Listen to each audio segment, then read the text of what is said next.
आप लोग क्या कर क्या रहे हो?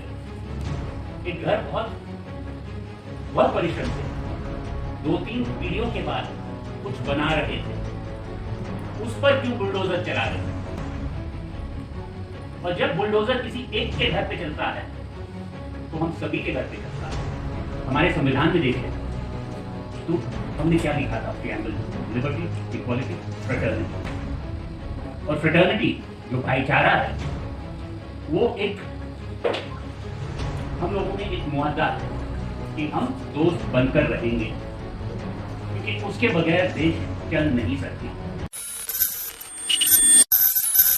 मित्रों के बारे में नहीं,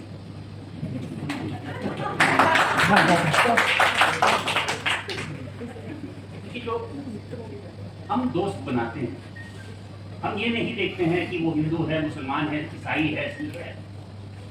हमें कोई अच्छा लगता है, हम दोस्त बन जाते हैं और हमारे बच्चे एक दूसरे से दोस्ती करते हैं और देश इसी दोस्ती पे चलता है। हमारे संविधान में देखें तो हमने क्या लिखा था प्रीएम्बल में? Liberty, equality, fraternity. और फ्रेटर्निटी जो भाईचारा है वो एक हम लोगों में एक मुआहदा है कि हम दोस्त बनकर रहेंगे, क्योंकि उसके बगैर देश चल नहीं सकती। हमने उस संविधान को क्यों लिखा था? हर्ष जी ने बताया था कि गांधी जी उस वक्त क्या कर रहे थे, पर गांधी जी की हत्या के बाद 1 साल बाद हमारा संविधान आया था। और उस वक्त जब संविधान लिखा गया था, आप ये महसूस कीजिएगा कि उसके पिछले दशक में क्या क्या नहीं हुआ था। यूरोप में 60 लाख यहूदी मारे गए, वर्ल्ड वॉर में इतने मारे गए, एटम बॉम्ब फूटा था, इंडिया पाकिस्तान में पार्टीशन हुआ था और महात्मा की हत्या हुई। तो उस वक्त हमारे जो संविधान लिखने वाले थे, डॉक्टर अम्बेडकर, अगाड़ी कृष्ण स्वामी अय्यर, बेंगल शिवराव और बहुत सारे ने ये सोचा कि भाई हम इस रास्ते, इस वायलेंट रास्ते में वापस कैसे ना जाए। इसलिए हमने संविधान लिखा था कि हम एक दूसरे के साथ कैसे चले, किस आधार पर। मुझे ये भी लगता है कि 2-3 पीढ़ी बाद हम वो सारे कुछ भूल गए और जो हमारे दादा परदादा जो सब गलतियां कर बैठे हैं, हम वापस करने जा रहे हैं। तो मेरे एक मित्र है इरफान हबीब साहब, जो हिस्टोरियन है, इरफान हबीब द यंगर, दिल्ली वाले। तो उनसे मैंने पूछा था कि साहब ये बताइए कि उस दशक में जब पार्टीशन हुआ था, जब बहुत सारे कत्लेआम हुए थे, पर फिर अब ये 1980-1990 तक सब हम मिलजुल के कैसे रहे? ऐसा क्यों था कि हिंदू मुस्लिम भाईचारा का एक कोशिश था।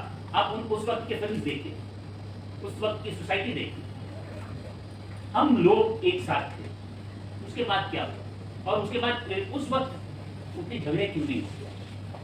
तो हाबिब साहब का यही कहना था कि उस वक्त हमारे पास झगड़ने के लिए पैसा कहाँ। अब 90 के बाद, 91 के बाद, लिबरलाइजेशन के बाद जैसा ही पैसा आया, जैसा ही शक्ति आई, तो कई लोगों को गर्व हुआ, कई लोगों को ये साबित करना पड़ा कि हम ये है, ये नहीं है। भैया आप तो क्या कर क्या रहे हो? एक घर बहुत बहुत परिश्रम से 2-3 पीढ़ियों के बाद कुछ बना रहे थे, उस पर क्यों बुलडोजर चला रहे? और जब बुलडोजर किसी एक के घर पे चलता है तो हम सभी के घर पे चलता है। रात इंदौरी साहब ने सही फरमाया था कि लगेगी आग तो आएंगे कई घर उस जलने से, यहाँ हमारा मकान थोड़ी है। अंग्रेजी में यही कहते हैं ना कि injustice anywhere is a threat to justice everywhere। और हर जस्ट रेजोल्यूशन का एक ही बुनियाद है, और वो बुनियाद है दोस्ती।